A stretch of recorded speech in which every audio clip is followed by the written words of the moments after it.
오늘 우리 함께 나눌 하나님의 말씀은 사도행전 18장 24절에서 28절 말씀입니다. 사도행전 18장 24절에서 28절 말씀입니다. 우리 함께 저랑 한 절씩 교독하며 기도합니다. 제가 먼저 읽겠습니다. 알렉산드리아에서 난 아볼로라는 유대인이 에베소에 이르니 이 사람은 언변이 좋고 성경에 능통한 자라. 그가 자기 죄를 보려 시험시고 예수의 말하는 것을 자세히 말하였지만 이번에 세상에만 알았다느니라. 그가 회당에서 담대히 말하기 시작하거늘 브리스길라와 아굴라가 듣고 데려다가 하나님의 도를 더 정확하게 풀어 이르더라. 아볼로가 아비아로 권고자고 그들이 그렇게 운명하며 제자들에게 힘들어서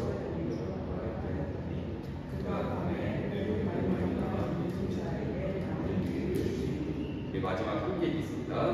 이는 성경으로서 예수는 그리스도라고 증언하여 공중 앞에서 힘있게 유대인의 말을 이기리라. 반갑습니다. 반갑습니다. 우리 아버지분들에게 우리 사랑합니다, 축복합니다, 우리 인사 나누고 말씀 나누기로 합니다. 사랑합니다, 축복합니다. 오늘은 부족한 제가 이렇게 말씀을 나눕니다. 비록 저는 부족하지만 우리를 이끄시는 하나님이 부족함이 없으신 줄을 이끄시고 오늘 주신 은혜를 충만하게 누리시기에 소망하겠습니다. 오늘 우리가 함께 나눈 말씀은 사도행전 18장 24절에서 28절 말씀을 통해서 교만이라는 감옥에서 벗어나는 방법이라는 제목으로 함께 나누러 갑니다. 교만함 한번 찾아봤습니다. 사전적 의미로는 교만함이라는 것은 자기 자신이나 자기의 능력, 지위 따위를 지나치게 높이 평가하여 남을 업신여기는 태도나 마음가짐, 즉 거만하고 건방진 마음을 의미한다고 합니다. 이걸 보면서 한번 제 모습을 한번 떠올려봤습니다. 나는 얼마만큼 교만한 모습이 있는지. 너무 많아서 헤아릴 수 없을 만큼 그런 모습들이 잔뜩 있었던 것 같습니다. 여러분 어떠십니까? 여러분이 가진 그 교만한 모습이 혹시 생각나십니까? 또한 내가 가진 그 교만함으로 누군가를 상처 주거나 아프게 한 기억이 혹시 있으십니까? 어쩌면 우리나 누구나 한 번쯤 자신이 가진 그 교만함이라는 모습에 갇혀서 살아본 경험이 있을 겁니다. 내가 만든 나의 교만함, 우리 각자가 만든 그 교만함에 갇혀서 나의 마음을 먼저 파괴합니다. 먼저 나를 힘들게 하죠. 그리고 나의 주변 사람, 내가 사랑하는 나의 주변 사람들조차 힘들게 만드는 것이 그 교만함이 주는 모습일 겁니다. 그래서 우리는 이 교만함을 떨쳐내려 이러저러한 노력들을 하면서 사는 것 같습니다. 가끔은 자기개발술을 통해서 이 나의 감정을 다스리려고 하는 것도 있고, 또는 어떤 사람의 경험, 어떤 사람의 좋은 말, 이런 것들을 통해서 우리가 가진 교만함을 상쇄시키려는 노력도 기울이게 됩니다. 그런데 이상하게도 우리의 죄성은 우리가 이런 아무런 노력을 해봐도 이것이 파괴되지 않는다는 것을 너무 잘 알고 있습니다. 우리의 죄성은 우리가 교만함을 계속해서 드러나게 만들죠. 우리가 마음 깊이 우리의 교만함을 꼭 숨겨두려 노력하면 할수록 그 교만함은 점점 더 우리의 모습으로 나타나는 것 같습니다. 나의 교만함은 나의 입을 통해 들려집니다. 나의 교만함은 나의 얼굴을 통해 드러납니다. 나의 교만함은 나의 행동을 통해 보여지죠. 사랑하는 여러분, 오늘 본문은 이 교만함에 대해서 한번 나눠보려고 합니다. 우리가 너무 자주 익히 듣는 이 단어 교만함. 이 교만함이라는 감옥에서 벗어나는 방법, 이것을 우리가 벗어나 복음의 충만한 자유를 어떻게 누릴 수 있는가, 그것에 대해서 우리 함께 살펴보면서 하나님 주신 말씀을 통해 충만한 은혜를 누리는 이 시간이 되길 바라겠습니다. 오늘 본문은 방금 이 사도행전 말씀입니다. 이 사도행전은 초대교회 그 사람들이 하나님의 복음을 선포하고 전도하는 그 복음의 여정을 기록한 아주 귀한 성경책입니다. 그리고 오늘 본문은 그러한 여정 가운데 아볼로라는 사람의 이야기를 시작됩니다. 오늘 본문의 시작을 보면 아볼로는 이런 사람이다 라고 소개하기 시작되는 것이죠. 본문을 보면 이렇습니다.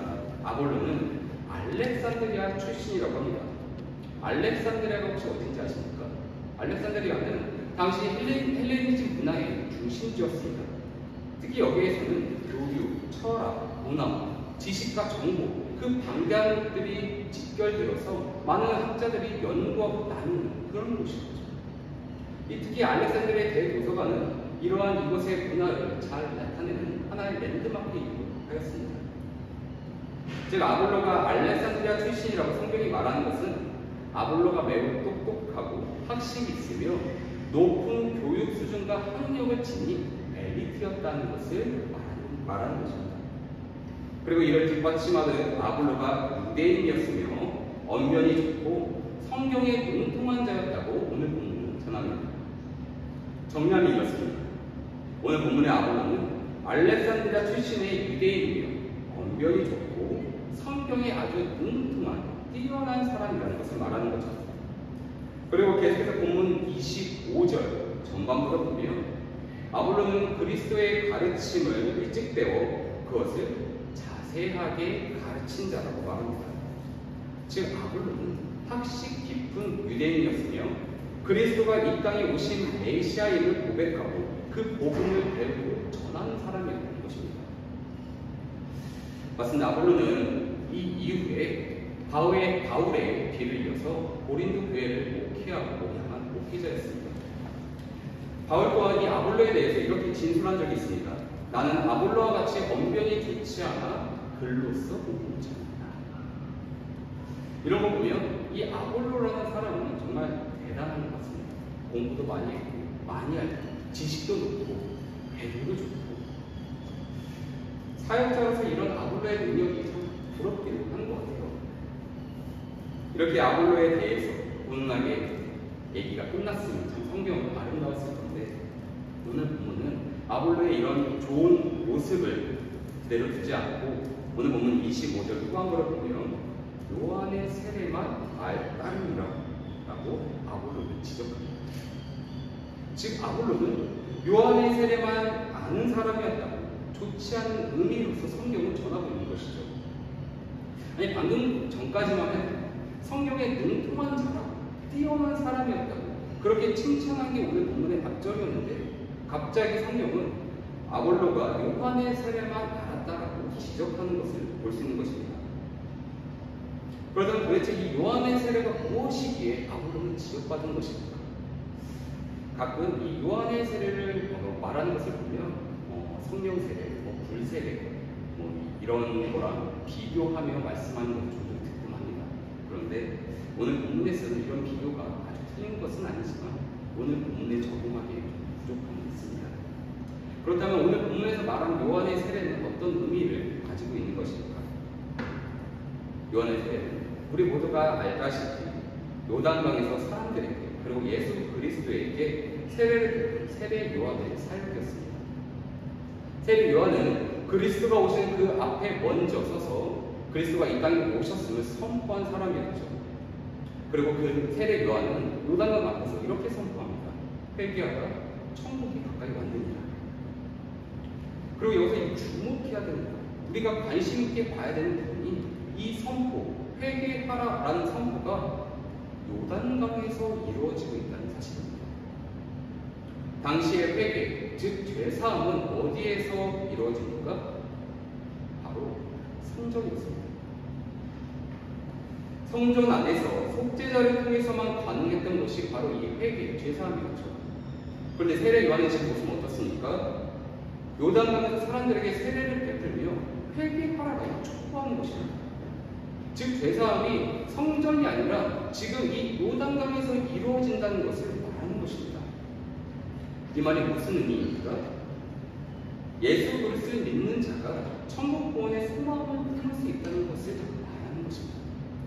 저 부패하고 하나님의 말씀을 저 성전 안에서 이루어지는 것이 아니라 오직 이 순간 예수 그리스도를 바라보고 예수 그리스도의 그 복음을 누린 자가 천국 구원의 소망을 품으며 살아갈 수 있다는 것이죠.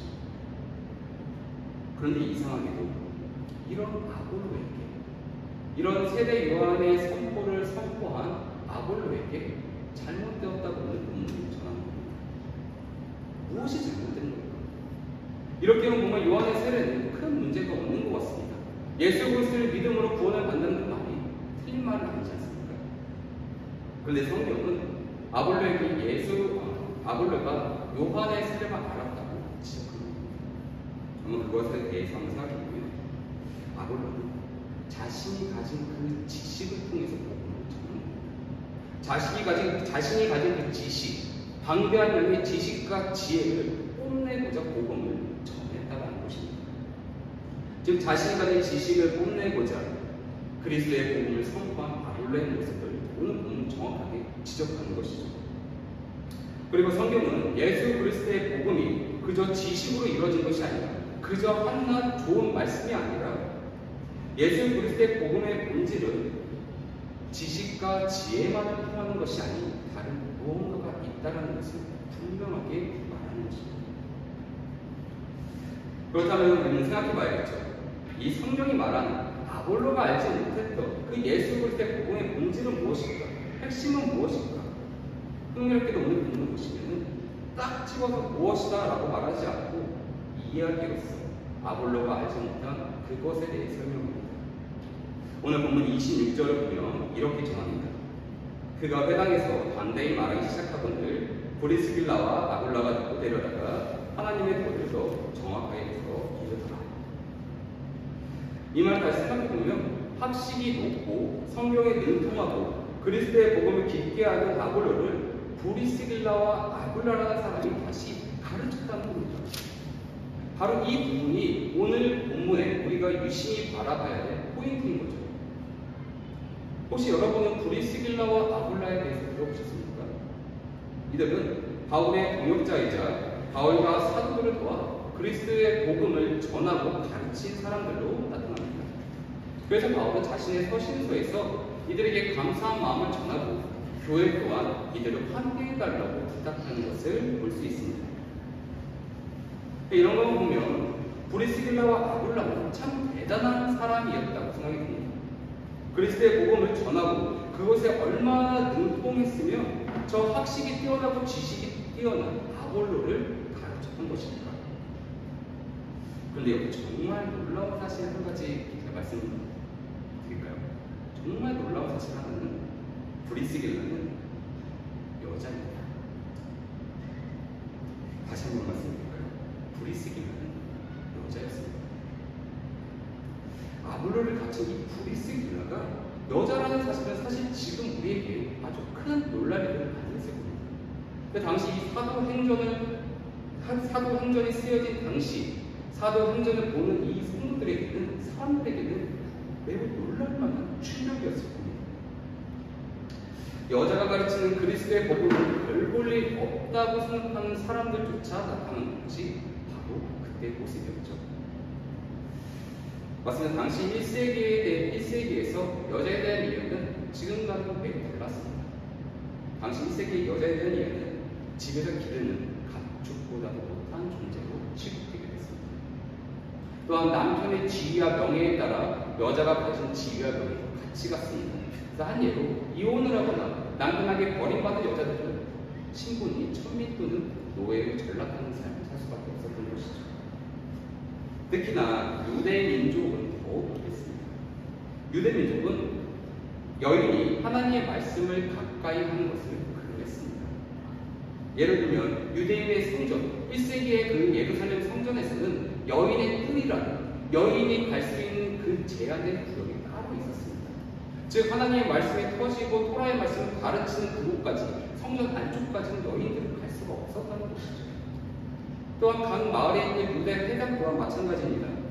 유다 회당에서 말씀을 가르치고 선포되고 예배드리는 그 회당 안에서조차도 여자들은 공간이 구별되고 하나님의 말씀을 직접적으로 듣는 것을 금지하였습니다. 즉 여인들은 하나님의 말씀을 제대로 배울 수도 들을 수도 익힐 수도 없이 그저 율법에 따른 종교적 행위로서만 지내왔다는 것이죠. 그리고 이런 문화, 이런 남성 중심의 문화는 하나님의 말씀이 선포되고 하나님의 은혜가 충만한 성전 안에서도 받으겠다는 것입니다. 그런데 오늘 본문에 아볼로를 가진 사람이 바로 여인이라고 합니다. 브리스길라. 정말 놀라운 일입니다. 그리고 더 놀라운 것은 지금 이 아볼로의 모습일 겁니다. 학식이 높고 성경에 능통하며 남자 유대인으로 살아온 이 아볼로는 다른 사람들이 무시하는 여인 이 브리스길라 말에 귀 기울이고 있다는 것입니다. 저희 본문을 묵상하면서 한번 떠올려봤습니다. 나는 아볼로였으면 어떻게 했을까? 내가 어쩌면 내 마음속 깊숙한 곳에 무시하는 어떤 사람이 나를 지적하면서 나에게 무언가를 가르친다고 했을 때 나는 그것을 받아들일 수 있을까? 부족한 저는 아볼로와는 다르게 도망갔을 것 같습니다. 듣고 싶지 않아요. 듣고 싶지 않아서. 여러분 어떠십니까? 여러분이 가장 자신 있어하는 여러분의 장점, 여러분 스스로가 가장 자신 있어하고 다른 사람이 이것만큼은 뒤처지지 않는다라고 내세우는 여러분의 그 무엇인가를 다른 누군가가 지적한다면 여러분은 어떻게 행동하시겠습니까? 조심스럽게 생각해보면 사실 이런 상황에서 죄성을 가지고 있는 자유롭지 못합니다. 특히나 상대가 나보다 부족해 보이거나 나이가 어려 보이거나 경험이 적어 보인다면 더욱 내가 가지는 것을 내려두기 더 어려워지는 것이죠. 그런데 오늘 본문의 아볼로를 보면 그런 모습이 보이지가 않습니다. 아볼로는 브리스길라의 이 말에 귀 기울이고 있습니다. 알렉산드리아 출신이라는 그 자부심을 내려두고 또한 성경에 능통하다는 그 자부심을 내려둔 채 아볼로는 브리스길라 말에 집중합니다. 그리고 브리스길라를 통해 깨달음을 얻은 아볼로에 대해서 성경은 이렇게 말합니다. 오늘 본문 27절, 28절을 한 목소리로 기록합니다. 오늘 본문 27절, 28절입니다. 읽겠습니다. 아볼로가 아가야로 건너가고자 하므로 형제들이 그를 격려하며 제자들에게 편지를 써 영접하라 하였더니 그가 가문의 은혜로 말미암아 믿은 자들에게 많은 유익을 주니 이는 성경으로서 예수는 그리스도라고 칭언하여 공중 앞에서 힘있게 유대인의 막을 이깁니다. 28절 지금 뭐라고 합니까? 이는 성경으로서. 브리스길라를 만나기 전 아볼로는 요한의 세례만 알던 자라고 지적받았습니다. 그런데 브리스길라를 만난 이후 그의 그의 선포는 성경으로서 전해졌다고 본문은 전하고 있는 것입니다. 그러면 아볼로가 배운 것은 도대체 무엇일까? 브리스길라는 아볼로에게 무엇을 가르쳤길래 아볼로의 말이 성경으로서 선포됐다 말하는 것입니까? 바로 복음의 핵심인 겸손과 사랑을 브리스길라는 가르친 겁니다. 예수 그리스도의 그 깊이를 알 수 없는 사람. 아볼로는 예수 그리스도의 복음을 듣고 배우고 전했던 사람입니다. 그러나 아볼로는 복음의 본질, 복음의 핵심인 겸손과 사랑에 대한 이해를 부족했던 것이죠. 그저 머리로만 예수 그리스도의 복음의 모습을 이해했던 것입니다. 그러기에 성경은 브리스길라라는 여인을 통해서 아볼로가 내려놔야 하는 것들을 요한의 세례에 빗대어 말합니다. 아볼로에게 필요한 것은 단순히 그리스도에 대한 지식이나 지혜가 아니었습니다. 아볼로에게 필요했던 것은 그리스도가 보이신 그 사랑의 본질, 사랑의 계명의 궁극적인 의미를 깨닫는 것이겠죠. 자신의 것을 내려놓을 줄 아는 용기, 내가 아는 지식과 지혜를 내려놓고 어쩌면 내가 지금껏 무시했던 그 여인의 가르침을 존중하고 배려하는 사랑의 모습. 아볼로에게 필요했던 것은 이런 예수 그리스도가 보이신 사랑의 모습을 깨닫는 것이었습니다. 우리 한번 머릿속으로 당시 상황을 한번 그려보길 원합니다. 당시 상황을 그려보면 브리스길라는 아볼로에게 예수 그리스도의 모습을 천천히 아주 부드럽게 설명해 주었을 것 같습니다. 그리고 아볼로는 잠잠히 이 여인이 말하는 예수 그리스도의 모습을 머릿속에 상상했겠죠. 제자들과 함께 여정을 하시면서 기쁨으로 또한 즐거움으로 제자들과 함께 하시는 예수님의 모습, 사람들을 치유하시고 안아주시던 예수님의 모습, 그리고 많은 사람들이 예수님 주변에 가득 둘러앉아 예수님이 선포하시는 말씀을 듣고 있는 모습입니다. 아볼로의 머릿속에는 브리스길라를 통해 이런 예수님의 모습이 그려졌을 겁니다. 그리고 그때 아볼로의 머릿속에는 한 장면이 슬로우모션처럼 지나갑니다. 바로 예수님 주변에 예수님과 함께하는 여인들을 보게 되는 것이죠. 복음서는 이런 여인들에 대해서 많은 부분을 기록합니다. 특히 예수님의 부활을 처음으로 알린 것이 여인들이었고, 이 여인들이 갈릴리에서부터 예수님을 쫓아 여정을 함께한 제자들이었음을 성경은 전합니다. 또한 우리가 흔히 알고 있는 복음서, 모든 복음서에 기록된 오병이어의 기적에서는 그중 요한복음에 기록된 오병이어의 기적을 보면 한 아이가 등장합니다. 근데 여러분, 지금도 마찬가지지만 아이가 있다는 것은 필연적으로 누가 있다는 것입니까? 맞습니다. 부모, 특히 엄마, 여자가 있다는 것입니다. 이 말이 무슨 말이냐면 예수님이 가르치는, 예수님의 말씀이 선포되고 사람들과 둘러앉은 그 자리에 여자들이 있었다는 것입니다. 유대인의 전통과는 다른 모습을 예수님은 보이셨던 것이죠. 그래서 당시 종교 지도자들은 예수님의 이런 모습을 정말 싫어했고 증오했습니다. 그들이 지켜온 자신만의 문화, 그들이 지켜온 자신만의 종교적 가치를 예수님이 파괴한다고 여겼던 것입니다. 그 중 하나가 바로 이 여인들이라는 예수님의 모습이었습니다. 그러나 우리 예수님은 여인들과 함께 하시며 그녀들을 가르치셨습니다. 남자와 여자를 따로 구분치 않으시고 차별치 않으시고 창조주 하나님의 자녀들로서 이들을 대하셨습니다. 또한 예수님은 누구보다 강한 힘과 능력을 가지셨음에도 불구하고 자신이 가진 것을 뽐내시지 않으시고 교만함과 자랑함으로 내세우셨던 것이 아니라 누구보다도 낮은 자세, 겸손의 모습으로 이들과 함께 하셨습니다. 다시 오늘 본문으로 돌아와 아볼로는 이런 그리스도의 모습을 브리스길라를 통해 깨닫습니다. 자신이 가진 것을 내세우지 않으셨던 예수님의 모습, 세상에서 차별받고 멸시받던 이 여인들과 함께 다니시며 이들을 가르치시고 아끼셨던 예수님의 사랑의 모습, 그리고 이런 예수님의 모습을 떠올리는 아볼로는 자신 앞에 있는 브리스길라를 더 이상 무시할 수 없었던 겁니다. 그리스도가 사랑하시는 한 여인, 그리스도의 복음을 따라 여정을 걷는 이 여인 앞에 자신이 가진 지혜와 지식은 교만이었다는 것을 깨닫고, 그리고 겸손함과 낮은 자세로 브리스길라의 말에 귀 기울이게 되는 것입니다. 자신이 가진 지식과 지혜를 내려두는 아볼로의 모습, 그리고 자신보다 낮은 존재라고 멸시받던 여인, 멸시하는 여인, 이 브리스길라의 말에 경청하는 모습, 즉 아볼로에게 진정 필요했던 것은 그리스도의 모습을 마음에 새길 것일 겁니다. 브리스길라는 자신의 말을 통해서 아볼로에게 그리스도의 모습을 가르쳤던 것이죠. 그리고 아볼로는 그것을 통해서 자신의 교만함을 내려놓을 수 있었습니다. 아볼로는 자신이 만든 교만함이라는 감옥에서 벗어나 복음의 자유를 누리며 선포할 수 있게 되었다고 오늘 본문이 전하고 있는 것이죠. 사랑하는 여러분, 여러분의 신앙생활을 하면서 가장 많이 들어보신 말이 무엇입니까? 아마 여러 가지가 있겠지만 사실 교만이라는 말, 참 많이 들어보셨을 겁니다. 교만. 우리는 이 교만함을 내려놔야 한다고 많이 배웠고 들어왔습니다. 또한 다른 사람을 시기하지 않고 질투하지 않고 비난하지 않는 모습으로 살아가야 된다고 우리는 익히 알고 있습니다. 그래서 그런지 많은 그리스도인들은 자신의 교만함을 겸손함으로 다른 사람에 대한 시기를 배려와 존중으로 바꾸어 살아가려는 노력을 많이 기울입니다.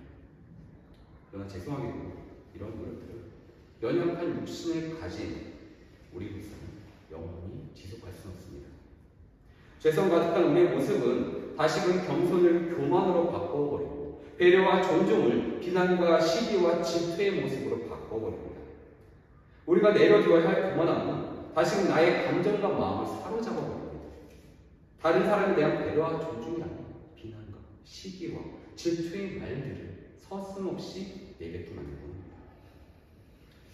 맞습니다. 연약한 우리는 우리가 가진 교만함을 스스로 깨부실 수는 없습니다.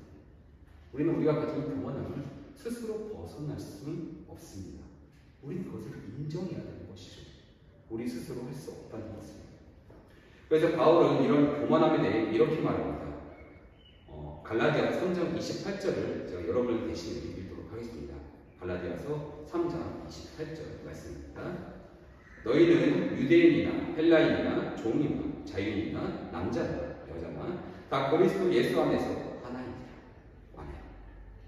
바울의 이 말은 그저 사람과 사람과의 평등함을 얘기하는 것이 아닙니다. 바울이 갈라디아서에서 강조하는 것은 바로 이 교만함을 내려둬야 된다는 것을 강조하고 있는 것이죠.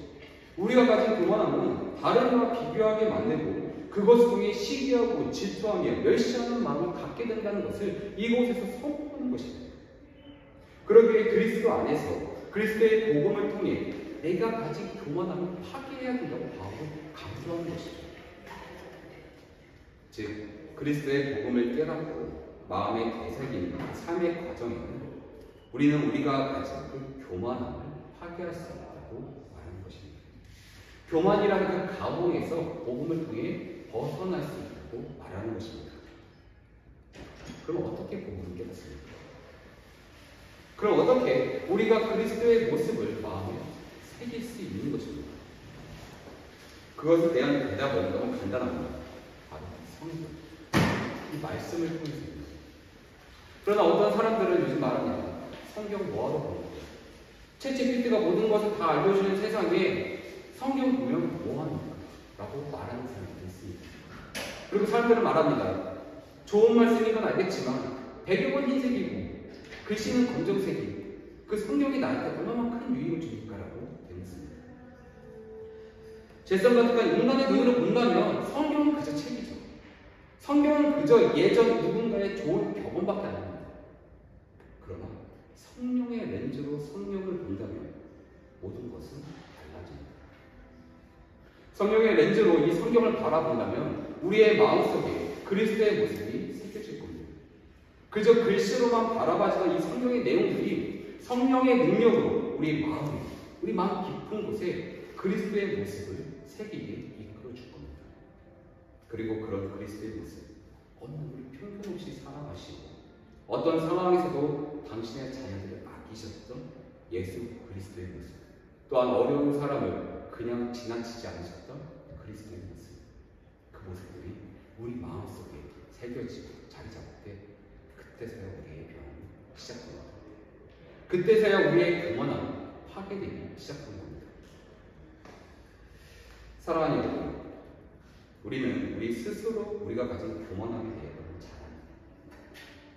때로는 우리 각자가 가진 그 교만함 때문에 각자 어려움을 겪어보신 적도 있으실 겁니다. 그래서 우리는 내가 가진 교만함을 떨쳐버리고 싶은 욕망이 들 때도 있습니다.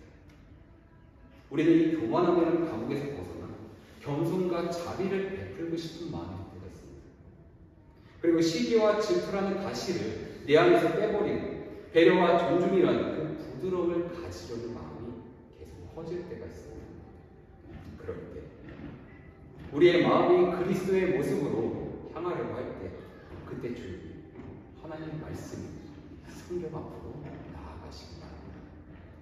그리고 이 성경을 통해 전해지는 그리스도의 모습, 그리스도의 사랑을 성령의 렌즈로 바라보시기 바랍니다.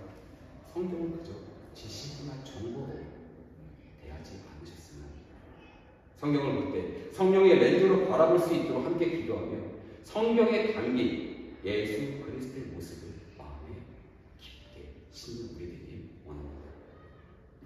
이를 통해서 우리 각자가 가진 교만함이라는 감옥에서 벗어나 복음의 자유, 충만하게 누리는 우리 디디풀 가족, 저와 여러분 모두 됐기 바라겠습니다. 오늘 말씀 정리하며 함께 기도하기 원합니다.